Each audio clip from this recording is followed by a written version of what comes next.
안녕하세요, 여러분. 저는 카이스트에서 전산학을 전공한 장시영이라고 합니다. 이전 강의에서는 빅데이터란 무엇인지, 어떤 기술들로 인해서 우리의 삶이 편리해졌는지 많은 예시들을 살펴보았습니다. 자, 그렇다면 모든 기술이 그렇듯이 빅데이터는 어떠한 문제를 안고 있고, 이러한 문제는 우리 삶에 어떤 영향을 미칠 수 있는지에 대해서 알아보도록 합시다. 이번 강의에서는 빅데이터의 세 가지 큰 문제점들을 살펴보겠습니다. 혹시 조지 오웰의 디스토피아 소설 1984를 읽어본 적이 있나요? 전체주의 국가 오세아니아의 통치하에 주인공 윈스턴 스미스가 노동자로서의 삶을 살아가고 있는 이야기입니다. 주인공이 사는 국가는 40대의 건장하고 멋있는 가상의 남자 빅브라더라는 사내에 의해서 통솔되는 국가로 묘사됩니다. 현재 시대의 CCTV와 비슷한 텔레스크린이라는 기계가 공공장소뿐만이 아니라 각 당원들 집 깊숙한 곳까지 설치되어 있어 항상 모든 이들이 감시되어 사생활 없는 삶을 살고 있습니다. 이전 강의에서 설명했듯이 빅데이터를 통해 인사이트를 얻기 위해서는 엄청나게 많은 데이터를 수집해야 합니다. 웹페이지에서 어떤 버튼을 눌렀는지부터 시작해서 사용자가 어디로 이동하고 있는지, 무슨 결제를 했는지, 무슨 검색을 하고 지금 어떤 행위를 하고 있는지, 심지어 심박수를 측정하는 ECG 건강정보 등 모두 다 데이터화시켜서 모으게 됩니다. 결국 이러한 정보들을 조합하면 특정 사람의 일거수일투족을 다 알 수 있게 됩니다. 이는 심각한 사생활 침해를 하게 됩니다. 이러한 개인정보가 잘못 활용되면 내가 원치 않는 나의 정보들을 제3자가 나에게 불리하게 사용할 수 있기 때문입니다. 1984 소설에서는 빅브라더에 반하는 이야기를 한다면 그 즉시 국가에 끌려가 사라지게 되고, 앞서 1강에서 이야기했던 영화 마이너리티 리포트에서는 범죄가 예측된다는 이유로만 무고한 시민을 체포하게 되지요. 이처럼 개인의 온오프라인에서 발생하는 행위는 일거수일투족 모니터링되고, 조금이라도 사회가 정해둔 범주 밖으로 행동하면 반사회적 행위로 간주되어 검거당하는데 과연 우리는 모두가 행복한 사회에 살고 있게 될까요? 참고로 1984 소설을 기반으로 한 레이 브래드리 작품인 디스토피아 소설 화씨 451도도 추천해드립니다. 영화로도 나와 있으니 재밌게 보시길 권장합니다. 이처럼 빅데이터 수집은 사생활 침해뿐만 아니라 해킹되어 악의적인 손에 들어가면 또 큰 문제가 발생할 수 있습니다. 온라인상에서 유명 인사 또는 가족, 친지를 사칭하여 금전적 손실을 발생시키거나 보이스피싱과 같은 범행에 연루되기도 합니다. 2019년 넷플릭스에 개봉한 영화 거대한 해킹이라는 다큐멘터리 보면 아무도 모르는 사이에 개인정보는 정치적인 목적으로 사용되기도 하죠. 파슨스 디자인 스쿨 부교수 데이비드 캐롤은 다음과 같이 말합니다. 우리의 온라인 활동에서 나오는 데이터가 그냥 사라지진 않습니다. 우리의 디지털 흔적들을 모으고 분석하면 매년 1조 달러 규모의 산업이 됩니다. 우린 이제 원자재가 된 겁니다. 그럼에도 불구하고 그 누구도 이용 조건을 읽어보려고 하지 않습니다. 우리의 모든 교류 내역과 신용카드 결제, 웹 검색, 위치 정보, 좋아요까지 우리 신원과 결부되는 정보를 실시간으로 수집합니다. 그 데이터를 구매하든 누구든 우리의 감정의 고동에 곧바로 접속할 수 있습니다. 근데 우리는 안타깝게도 우리 개인정보가 어디에 어떻게 활용되는지 관심이 없다고 비판을 합니다. 뿐만 아니라 3원 인터넷과 네트워크 통신 기술의 발전으로 우리 생활 구석구석까지 컴퓨팅 단말이 자리를 잡고 있는데, 잘못 해킹된 내 개인정보를 악용하여 집에 있는 사물 인터넷 단말을 악의적으로 오작동시켜 더 큰 피해를 입힐 수도 있겠죠? 최근 들어 아파트에 설치된 인터컴이 해킹되어 집안을 훤히 들여다볼 수 있는 심각한 사생활 침해 사례도 빈번하게 발생하고 있다고 합니다. 또 매우 극단적인 경우이지만 심전도 측정 기기와 같은 헬스케어 장비가 해킹된다면 이상 징후를 제때 발견하지 못하여 위험한 상황임에도 불구하고 적절한 치료를 받지 못할 수 있습니다. 이처럼 빅데이터는 나를 분석하여 나에게 딱 맞는 매우 개인화된 서비스로 나를 편리하게 해줄 수 있지만 나에 대한 많은 정보를 알고 있기 때문에 개개인을 감시하는 수단이 될 수도 있습니다. 따라서 국가 또는 기업에서 사람들을 상대로 어떤 서비스를 제공하면서 얻은 데이터, 기술을 어떻게 활용할지에 대한 가이드라인, 지침, 감독뿐만 아니라 기준 그리고 규정 또는 표준이 필요하다고 생각합니다. 또한 여러 단계의 보안 기법들을 통해 안전하게 개인정보를 관리하는 기법이 필요합니다.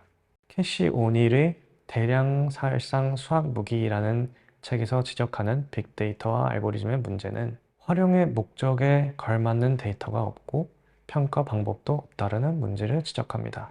이게 무슨 말이냐면 야구 선수가 얼마나 잘하는지를 알기 위해서는 타율이라는 직관적인 지표를 통해서 알 수 있습니다. 야구를 좋아하시는 분들이라면 아시겠죠? 타수분의 안타를 계산하면 구할 수 있습니다. 하지만 이 알고리즘이 측정하는 요소가 교육의 우수성이라고 하면 문제가 발생하게 됩니다. 그 어느 데이터도 직접적으로 교육의 우수성을 표현할 수 없기 때문이죠. 그렇기 때문에 이와 연관된 여러 데이터를 활용하여 결과를 도출하게 됩니다. 이러한 데이터가 여러 종류 존재하다 보니 가중치를 매기게 되는데 이러한 가중치는 임의의 가중치이기 때문에 결과적으로 교육의 우수성을 나타내는 것처럼 보이게 돼버립니다. 이걸 정확하게 잘 활용한 곳이 미국 대학 랭킹을 나타내는 시스템인 US 뉴스라고 볼 수 있습니다. 1983년도에 이를 측정하기 시작했는데 대학들이 US 뉴스가 지정한 15개의 지표에만 좋은 성적을 내기 위한 경쟁이 생겨버렸습니다. 하지만 이는 교육의 우수성이 아닌 우수성과 상관관계가 있다고 생각되는 임의의 항목들 뿐입니다. 여기에 임의의 가중치를 계산하게 됩니다. 즉 상관관계 또는 인간관계의 오류가 발생하게 되는 거죠. 그나마 US 뉴스는 평가 요소를 공개하고 있지만 수많은 다른 빅데이터와 알고리즘을 활용하는 기업들은 영업 기밀로 분류하여 비공개로 운영하고 있습니다. 따라서 이러한 부분에서 캐시 오닐은 편견과 차별을 강화시키게 된다고 주장합니다. 앞서 1강에서도 언급했듯이 빅데이터는 다양한 분석 툴과 알고리즘을 활용을 합니다. 그중 인공지능 기술이 핵심입니다. 빅데이터에 활용하는 인공지능을 학습하는 경우에도 이러한 인간의 편견 그대로 반영됩니다. 인공지능 학습은 주어진 데이터를 기반으로 학습을 하기 때문에 이 데이터가 얼마나 편향됐는지에 따라서 결과도 역시 편향지게 됩니다. 만약 얼굴 인식을 하는 인공지능을 학습시킬 때 데이터셋에 백인 남성 얼굴을 많이 주입시킨다면 당연히 테스트할 데이터에 백인이거나 남성인 경우에 안면 인식 프로그램의 인식률이 높아지게 됩니다. 그렇기 때문에 이러한 인공지능 학습 단계부터 사람의 편견과 차별이 자연스럽게 녹아 들어가 있다는 이야기입니다. 더 큰 문제는 딥러닝 개발자들도 인공지능이 어떻게 결과를 도출하는지, 어떤 요소에 의해서 이러한 바이어스한 결과가 발생하는지 알 수 없다는 것이 문제입니다. 그렇지만 우리는 기계는 정확하다고 믿고 이를 기반으로 무수히 많은 중요한 결정들을 내립니다. 과연 정말 빅데이터를 통해 도출해낸 결론을 그대로 사용해도 될까요? 유튜브와 같은 수많은 서비스들이 사용자에게 추천해내는 컨텐츠나 상품들이 과연 정말 우리가 원해서 보여주는 것일까요? 아니면 기업이나 단체가 유리하게 우리에게 선택적으로 보여주는 것일까요? 다시 말해 편향적인 정보들이 우리에게 주어졌을 때 이게 과연 기업이나 단체가 의도한 것일지 아니면 편향된 인간 사회를 그대로 보여주는 것인지 또한 더 나아가 우리가 접하는 컨텐츠의 편향성이 더욱 심화되어 공통의 주제를 찾지 못하는 현상도 발생하게 됩니다. 예를 들어 한 친구는 게임을 좋아하기에 유튜브에 다양한 게임 영상들이 추천되겠지만 도서를 좋아하는 다른 친구에게는 여러 책 리뷰 영상들이 추천되겠지요. 그러면 두 친구가 보는 영상들은 점점 자기가 좋아하는 쪽으로 편향하게 됩니다. 이처럼 빅데이터 알고리즘으로 인해서 모든 개개인의 성향에 따라서 예를 들면 정치 성향이거나 관심 분야거나 접하는 컨텐츠가 달라지면 사람들이 고립되고 원자화되고 파편화돼서 사회적으로도 큰 파장을 일으킬 수 있습니다. 즉 소통이 어려워질 수도 있습니다. 빅데이터를 연구하고 개발하는 사람뿐만 아니라 일반인들도 이러한 부분들을 균형 있게 바라볼 수 있는 안목을 기르는 힘이 필요하다고 생각합니다. 이러한 관점에서 데럴 하프 작가의 새빨간 거짓말 통계라는 책도 한번 읽어보길 권합니다.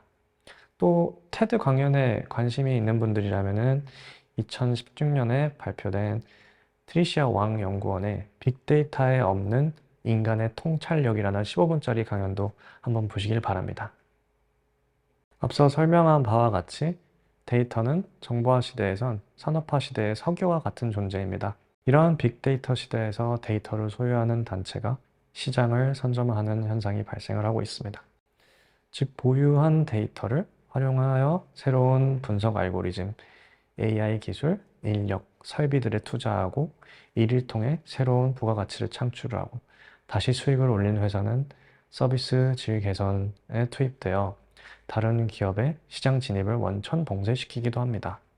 이를 단순히 기업 차원의 문제에서 끝나는 것이 아니라 사회적인 측면에서도 긍정적이라고 볼 수 없습니다. 특정 시장에 진입이 불가능하게 되어 산업 경쟁력을 약화시키고 경제에 악영향을 미칠 수 있게 됩니다. 검색 시장은 데이터가 불공평한 시장 장벽으로서 작용한 완벽한 예시입니다. 1996년 구글은 웹사이트 중요도라는 개념을 기반으로 한 검색 엔진 알고리즘인 페이지 랭크를 처음 도입했습니다. 검색 알고리즘은 그 이후 비약적인 발전을 해왔고 오늘날 대부분 최신 검색 엔진은 수천 가지 변수를 조합하는 기계 학습 알고리즘을 활용합니다. 페이지 랭크는 이러한 웹사이트 중 하나에 불과하게 되어버렸죠. 검색 엔진에서 오늘날 가장 중요한 요소로 작용하는 것은 과거 데이터 검색 기록, 그리고 해당 검색 결과 클릭수입니다. 이 요소들을 활용하여 검색 결과를 31%더 개선할 수 있었다고 합니다.